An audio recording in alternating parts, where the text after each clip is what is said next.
ಎಲ್ಲ ಎಲ್ಲ ಇಂಥ ಸಿನಿಮಾ ಅಂತಲ್ಲ, ಯಾವ್ದು ಯಾವುದೇ ಸಿನಿಮಾ ಆದ್ರೂ ಫಸ್ಟ್ ಡೇ ಫಸ್ಟ್ ನಾನು show. ಲಾಲಿ ಹಾಡು, ನನ್ನ ಪ್ರೀತಿಯ ರಾಮು, ಮೆಜೆಸ್ಟಿಕ್, ಶಾಸ್ತ್ರಿ. ಇವತ್ತಿಗೂ ನಮ್ಮ ಮನೇಲಿ ಶಾಸ್ತ್ರಿ ಇದು ಪೋಸ್ಟರ್ ಇದೆ ಅಮ್ಮ. ಥಿಯೇಟರ್ ಅಲ್ಲಿ ನೋಡೋದಿದೆಯಲ್ಲಮ್ಮ, 6 ಅಡಿ ಕಟೌಟ್ ನೋಡೋದಿದೆಯಲ್ಲ. ನಾನು ಸ್ಟಾರ್ ಆಗೋದು ಬಂದಿಲ್ಲ, ನಾನೊಬ್ಬ ಆರ್ಟಿಸ್ಟ್ ಆಗೋದು. ಏನು ಕೊಟ್ಟರು ಅಂದ್ರೆ ನನಗೆ ಇಷ್ಟ ಆಗಬೇಕು.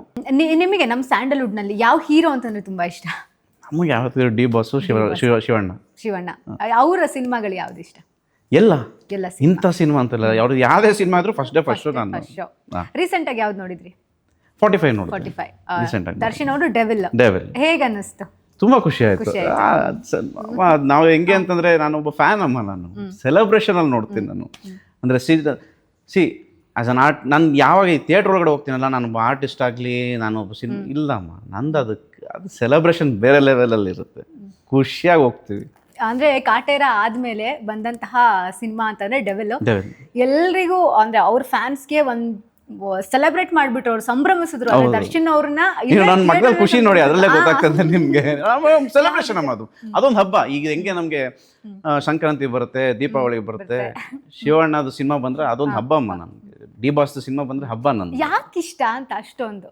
ಅಮ್ಮ ಅದು ಹೆಂಗೆ ಅಂದ್ರೆ, ಈ ಸಣ್ಣ ವಯಸ್ಸಿಂದ ನೋಡ್ಕೊಂಡ್ ಬಂದ್ಬಿಟ್ಟಿರ್ತೀವಲ್ಲ ಅವರು. ನಾನು ಲಾಲಿ ಹಾಡು, ನನ್ನ ಪ್ರೀತಿಯ ರಾಮು, ಮೆಜೆಸ್ಟಿಕ್, ಶಾಸ್ತ್ರಿ. ಇವತ್ತಿಗೂ ನಮ್ಮ ಮನೇಲಿ ಶಾಸ್ತ್ರಿ ಇದು ಪೋಸ್ಟರ್ ಇದೆ ಅಮ್ಮ. ನಾನು ಹಿಂದ್ಗಡೆ ಹಿಂಗೆ ಲಾಂಗ್ ಇಟ್ಕೊಂಡು ಹಿಂಗೆ ನಿಂತಿರೋದು ಪೋಸ್ಟರ್ ಒಂದು. ಇವತ್ತಿಗೂ ನಮ್ಮ ಮನೇಲಿ ಆ ಪೋಸ್ಟರ್ ಇದೆ. ಶಾಸ್ತ್ರಿ ಬಂದು 20 ವರ್ಷ ಆಯ್ತು. ಇವತ್ತಿಗೂ ಇಟ್ಕೊಂಡಿದ್ದೀನಿ. ನಾವು ಅಂತ ಫ್ಯಾನ್ಸ್, ಸುಮ್ಮನೆ ಫ್ಯಾನ್ಸ್ ಅಲ್ಲ, ಸೆಲೆಬ್ರೇಷನ್ ಫ್ಯಾನ್ಸ್ ನಾವು. ಹೇಗಿತ್ತು ಡೆವಿಲ್ ಸೆಲೆಬ್ರೇಷನ್? ತುಂಬ ಚೆನ್ನಾಗಿತ್ತು, ದೊಡ್ಡದಾಗಾಯ್ತು, ತುಂಬ ಖುಷಿಯಾಗಾಯ್ತು. ಅಂದರೆ ಅಲ್ಲಿ ಥಿಯೇಟ್ರಲ್ಲಿ ಅಲ್ಲಿ ನೋಡೋದಿದೆಯಲ್ಲಮ್ಮ, 6 ಅಡಿ ಕಟೌಟ್ ನೋಡೋದಿದೆಯಲ್ಲ. ಈ ಕೃಷ್ಣ ಇಷ್ಟ ಆದ್ರ, ಡೆವಿಲ್ ಇಷ್ಟ ಆದ್ರ? ಅಮ್ಮ ನಮ್ಗೆ ಅವ್ರು ಇಷ್ಟ ಆದ್ಮೇಲೆ ಅವ್ರು ಏನೇ ಮಾಡಿದ್ರು ಇಷ್ಟ ಆಗುತ್ತೆ. ಆ 2 ಕ್ಯಾರೆಕ್ಟರ್ ಯಾರು ಇಷ್ಟ ಆದ್ರು? ಡೆವಿಲ್ ಇಷ್ಟ. ಡೆವಿಲ್ ಇಷ್ಟ ಆದ್ರು. ಯಾಕೆ? ಅದು ಇದು ಬರೀ ಲಾಕ್ ಮಾಡೋ ಅಂತ ಕ್ವಶನ್ಸ್ ಕೇಳ್ತೀರ. ಅಂದ್ರೆ ಆ ಸ್ಟೈಲಿಶ್ ಅಮ್ಮ, ಅದು ಅವ್ರಿಗೆ ತುಂಬಾ ಸೂಟ್ ಆಗುತ್ತೆ. ಆ ಕ್ಯಾರೆಕ್ಟರ್, ಅವ್ರ ಗಾಡಿ, ಅವ್ರು ಬರೋದು, ಅವ್ರು ನಿಂತ್ಕೊಳ್ಳೋದು, ಅವ್ರು ನೋಡೋದು, ಆ ಲಾಫು, ಅವ್ರಿಗೆ ಆ ಸ್ಟೈಲಿಶ್ ಇಷ್ಟ ಆಗುತ್ತೆ. ನಮ್ಮ style, not the character but the style. ಈ ಹಿಂದೆ ಈ ರೀತಿಯಾಗಿ ಅವ್ರನ್ನ ನೋಡಿರ್ಲಿಲ್ಲ. ಇಲ್ಲ, ಈ ಥರ ಇರಲಿಲ್ಲ. ನಾವು ಒಡೆಯ ಆ ಥರ ನೋಡಿ, ನಾವು ನನ್ನ ಪ್ರೀತಿಯ ರಾಮು ಆ ಥರ. ಈಗಲೂ ಅದು ಟ್ರೆಂಡಿಂಗ್ ಸಾಂಗ್ಸ್. ಅವ್ರ ಆಲ್ಮೋಸ್ಟ್ ಎಲ್ಲ ಸಾಂಗ್ಗಳು ಕೂಡ ಈಗಲೂ ಇನ್ಸ್ಟಾಗ್ರಾಮ್ ಅಲ್ಲಿ ಟ್ರೆಂಡಿಂಗ್. ಖಂಡಿತಮ್ಮ, ಇವತ್ತಿಗೂ ಅಷ್ಟೇ.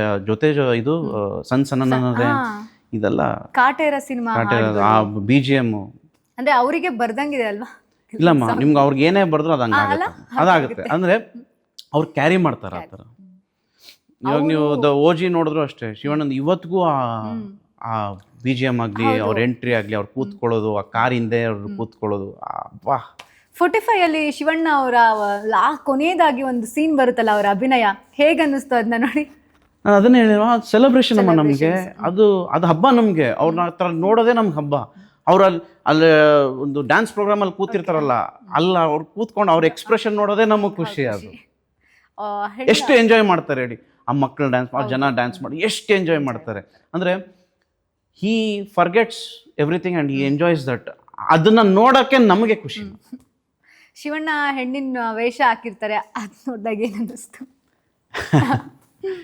ಯಾರು ಮಾಡೋಕ್ಕಾಗತ್ತೆ ನಾವು? ನೀವು ಯಾರು ಹೋಗಿ ಹೇಳಿ ಈ ಥರ ಇದು ಮಾಡಲ್ಲ. ಅದನ್ನು ಆ ಬ್ರೇಕ್ ಮಾಡೋದಿದೆಯಲ್ಲ, ಒಬ್ಬ ಆರ್ಟಿಸ್ಟ್ ಮಾಡ್ತಾನೆ. ಸ್ಟಾರ್ ಅನ್ಸ್ಕೊಳ್ಳೋರು ಅದು ಮಾಡೋದಿಲ್ಲ, ಆರ್ಟಿಸ್ಟ್ ಅನ್ನೋರು ಮಾಡ್ತಾರೆ. ಅದಕ್ಕೆ ನಾನು ಅವಾಗಲೇ ಬಂದಾಗ ಯಾರಿಗೋ ಒಬ್ರಿಗೆ ಹೇಳ್ತಿದ್ದೆ, ನಾನು ಸ್ಟಾರ್ ಆಗೋದು ಬಂದಿಲ್ಲ, ನಾನೊಬ್ಬ ಆರ್ಟಿಸ್ಟ್ ಆಗೋದು. ಏನು ಕೊಟ್ಟರು ಅಂದರೆ ನನಗೆ ಇಷ್ಟ ಆಗಬೇಕು, ನನ್ನ ಕೈಲಿ ಮಾಡೋಕ್ಕೆ ತಾಕತ್ತು. ಅಂದರೆ ಎಲ್ಲನೂ ಮಾಡೋಕ್ಕಾಗಲ್ಲ. ಒಬ್ಬ ಅವ್ನಿಗೆ ಅದಾಗಲ್ಲ ಅಂತಂದು ಮಾಡಿ ನಾವು ಅದನ್ನ ತುರ್ಕಕ್ಕೆ ಹೋಗ್ಬಾರ್ದು. ಯಾವಾಗ ನನ್ನ ಕೈಲಿ ಮಾಡೋಕ್ಕಾಗಲ್ಲ, ನಾನು ಮಾಡೋಕ್ಕಾಗಲ್ಲ. ನನ್ನ ಕೈಲಿ ಆಗುತ್ತಾ? ಒಬ್ಬ ಆರ್ಟಿಸ್ಟ್ ಮಾಡೋ ಥರ ಏನೇ ಕ್ಯಾರೆಕ್ಟರ್ ನಾನು ಮಾಡೋದು. ನೀವು ಒಂದು ಕಡೆ ದರ್ಶನ್ ಅವ್ರ ಕಡೆಯಿಂದ, ಹಾಗೆ ಶಿವಣ್ಣ ಅವ್ರ ಕಡೆಯಿಂದ ನೀವು ಏನು ಕಲ್ತ್ಕೊಂಡಿದ್ದೀರಾ? ಅಮ್ಮ, ಶಿವಣ್ಣ ಅವ್ರ ಕಡೆಯಿಂದ ಕಲಿಯೋಕ್ಕೆ ಏನಿದೆ ಅಂತಂದರೆ, ಅವ್ರ ಪ್ರೆಸೆನ್ಸ್ ಇದೆಯಲ್ಲಮ್ಮ, ಆ ಎನರ್ಜಿ ಇದೆಯಲ್ಲ. ಇವತ್ತಿಗೂ ನೋಡಿ, ಇದು 6ನೇ ಇಂಟರ್ವ್ಯೂ ಆಗಲೇ 70% ಶಟ್ ಡೌನ್ ಆಗಿಬಿಟ್ಟಿದೆ ಬಾಡಿ. 6th ಇಂಟರ್ವ್ಯೂಗೆ ಅವ್ರಿಗೆ ಇಲ್ಲಿ ಇವತ್ತು ಕರೆಸಿ ಅವ್ರಿಗೆ ಅಷ್ಟು ಇವತ್ತು ಅವ್ರಿಗೆ ಮೆಡಿಕಲ್ ಪ್ರಾಬ್ಲಮ್ಸ್ ಏನೇ ಇದ್ರು, ಇವತ್ತು ಇಲ್ಲೇ ಕೂತ್ಕೊಂಡು 10 ಇಂಟರ್ವ್ಯೂ ಮಾಡಿದ್ರು, ಬೆಳಗ್ಗೆ ಬಂದಾಗ ಹೆಂಗಿದ್ರು ಇವಾಗವರೆಗೂ ಹಂಗೆ ಇರ್ತಾರೆ. ಅಮ್ಮ ಅದನ್ನು ಕಲಿಯೋಕ್ಕಾಗುತ್ತಮ್ಮ? ಅದು ಬಂದ್ಬಿಟ್ಟಿದೆ ಅವ್ರಿಗೆ. ದರ್ಶನ್ ಸರ್ದು ಏನಿದ್ರು, ಅವ್ರ ಜನ ಎಷ್ಟು ಪ್ರೀತಿ ಮಾಡ್ತಾರೆ, ಅವ್ರ ಜನಕ್ಕೆ ಎಷ್ಟು ಮಾಡಿದ್ದಾರೆ. ಅದನ್ನು ನಾನು ಹೇಳ್ಬೇಕು ಕಲ್ತಿದ್ದೀನಿ, ಅದರಿಂದ ಕಲ್ತಿದ್ದೀನಿ. ನನ್ನ ಬರ್ತ್ಡೇಗೆ ಎಲ್ಲೋ ಕರ್ಕೊಂಡು 30 ಜನ ಕೂತ್ಕೊಂಡು ಎಲ್ಲೋ ಒಂದು ಪಬ್ಬಲ್ಲಿ ಪಾರ್ಟಿ ಮಾಡಿ ಅದು ಮಾಡ್ತಿದ್ದ ಟೈಮ್ ಇತ್ತು. ಬಟ್ ಇವರು ನೀವೇನು ಏನೋ ತರಬೇಕಾ, ಕೇಕ್ ತೊಗೊಂಬರ್ಬೇಡ್ರಿ, ಅಕ್ಕಿ ಮೂಟೆ ತೊಗೊಂಬನ್ನಿ, ರಾಗಿ ತೊಗೊಂಬನ್ನಿ, ಗೋಧಿ ತೊಗೊಂಬ ಲಾರಿ ಆಶ್ರಮಗಳಿಗೆ ಹೋಗಿದ್ದೀಮ್ಮ. ಇವತ್ತು ನಾವು ಕಲ್ತಿದ್ದೀವಿ ಅದನ್ನ. ಇವತ್ತು ಏನೇ ಇದ್ರು ಸೆಲೆಬ್ರೇಷನ್ ಅದು ಮಾಡೋಣ, ಬಟ್ ಇದು ಪ್ರಯಾರಿಟಿಲಿ ಇದು ಮಾಡೋಣ. ಓಕೆ, ಅವ್ರನ್ನ ಮೀಟ್ ಮಾಡಿದ್ದೀರಾ? ಶಿವಣ್ಣ ಸರ್ನ ಮೀಟ್ ಮಾಡಿ, ದರ್ಶನ್ ಸರ್ನ ಮೀಟ್ ಮಾಡಂದ್ರೆ ತುಂಬ ಚಿಕ್ಕ ವಯಸ್ಸಲ್ಲಿ ನಮ್ಮ ಸ್ಟುಡಿಯೋಗೆ ಡಬ್ಬಿಂಗಿಗೆಲ್ಲ ಬರೋರು. ಆ ಟೈಮಲ್ಲಿ ಮೀಟ್ ಮಾಡಿ ಏನಂತ ಮಾತಾಡ್ಸಿದ್ರಿ? ಚಿಕ್ಕ ಹುಡುಗರಮ್ಮ, ಏನು ಮಾಡೋಕ್ಕೆ ಏನು. ಅವಾಗಲೇ ನಿಮಗೆ ಇಷ್ಟ ಇದ್ರಲ್ಲ ಅವರು? ಅಫ್ಕೋರ್ಸ್ ನಾನು ಮುಂದೆ ಇಷ್ಟ ಹತ್ರದಲ್ಲಿ ನೀವು ಕೂತ್ಕೊಂಡು ನೀವು ನೋಡುವಾಗ ಅಲ್ಲ, ನಾವು ಅಲ್ಲೇ ಇಲ್ಲಿ ಮಾತಾಡೋದೇ ಬೇಕಾಗಿಲ್ಲ ಅವ್ರ ಹತ್ರ ಕೂತ್ಕೊಂಡು ಅವ್ರು ಮಾತಾಡ್ತಿರೋದು, ಓಡಾಡೋದು, ಡಬ್ಬಿಂಗ್ ಎಲ್ಲ ಮಾಡೋಕೆ ಒಳಗಡೆ ಹೋಗೋರು. ಅಣಜಿ ನಾಗರಾಜ್ ಸರ್ದು ಶಾಸ್ತ್ರಿ ಅಣಜಿ ನಾಗರಾಜ್ ಸರ್ ಪ್ರೊಡ್ಯೂಸರು, ಒಳಗಡೆ ಕರ್ಕೊಂಡೋಗಿ ಕೂಡ್ಸ್ಕೊಂಡವರು. ಅವರು ಎಷ್ಟು ಚಿಕ್ಕ ಹುಡುಗರಿಂದ ತೊಡೆ ಮೇಲೆ ಕೂಡ್ಸ್ಕೊಳ್ಳೋರು. ಆ ಥರ ಆ ಟೈಮ್ ಬಂದಾಗ ಕೂತ್ಕೊಂಡು ಅವ್ರು ಡಬ್ಬಿಂಗ್ ಮಾಡೋರು. ನಾವಲ್ಲ ಅಂದ್ರೆ ಅಲ್ಲಿಂದ ನೋಡ್ಕೊಂಡು ಬಂದಿದ್ದೀವಲ್ಲ, ಯಾವ ಥರ ಮಾಡ್ತಾರೆ, ಹೆಂಗೆ ಮಾಡ್ತಾರೆ. ಸ್ಟುಡಿಯೋ ಒಳಗಡೆ ಡಬ್ಬಿಂಗ್ ಮಾಡುವಾಗ ನಾವು ಕೂತ್ಕೊಂಡು ನೋಡಿದ್ದೀವಿ. ಯಾರಿಗೆ ಸಿಗುತ್ತೆ ಆಪ್ಷನ್, ಈ ಥರ ಆಪರ್ಚುನಿಟೀಸ್ ಎಲ್ಲಿ ಸಿಗುತ್ತೆ. ಈಗ ಅದೆಲ್ಲ ನೆನ್ಪು ಮಾಡ್ಕೊಂಡಾಗ ಏನು ಅನ್ಸುತ್ತೆ? ಅಮ್ಮ ನೆನ್ಪು ಮಾಡ್ಕೊಳ್ಳೋದು ನಮ್ಮ ಮೈಂಡಿಂದ ಅದು ಆಚೆನೂ ಹೋಗಲ್ಲಮ್ಮ. ಇವತ್ತಿಗೂ ನನಗೆ ಅದೆಲ್ಲ ಕಣ್ಣು ಮುಂದೆ ಫ್ರೆಶ್ ಆಗಿದೆ. ಫ್ರೆಶ್ ನೆನಪುಗಳವೆಲ್ಲ, ಫ್ರೆಶ್ ನೆನಪು, ಇವತ್ತಿಗೂ ಫ್ರೆಶ್ ನೆನಪುಗಳು. ಮುಂದಿನ ದಿನಗಳಲ್ಲಿ ಅವ್ರ ಜೊತೆಗೆ ಸಿನಿಮಾ ಮಾಡಲಿಕ್ಕೆ ಅಫ್ಕೋರ್ಸ್ ಆಸೆ ಅಂತೂ ಇದ್ದೇ ಇರುತ್ತೆ. ಖಂಡಿತ ಯಾರಿಗಿರಲ್ಲ. ಶಿವಣ್ಣನ ಜೊತೆ ಮಾಡಬೇಕು ಅಂತ ತುಂಬಾ ಆಸೆ ಇದೆ.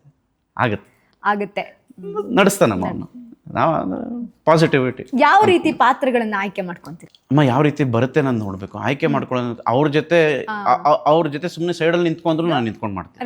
ರೆಡಿ 100%. 5 ಜನ ನಿಂತಿರ್ತಾರ, ಶಿವಣ್ಣ ಈ ಸೈಡಲ್ಲಿ ರೈಟಲ್ಲಿ ನಿಂತ್ಕೊಬೇಕು, ಒಬ್ರು ಹಿಂದೆ ಅಲ್ಲ ಶಿವಣ್ಣ ಪಕ್ಕದಲ್ಲಿ ನಿಲ್ಸಂಗೆ ನಾನು ಬಂದೇ ಬರ್ತೀನಿ. ಅಯ್ಯೋ ಅದಕ್ಕಿಂತ ಏನಿದೆ ಅಲ್ವಾ? ಒಬ್ಬ ಫ್ಯಾನ್ಗೆ, ಆರ್ಟಿಸ್ಟ್ ಬಿಟ್ಬಿಡಿ, ಒಬ್ಬ ಫ್ಯಾನ್ಗೆ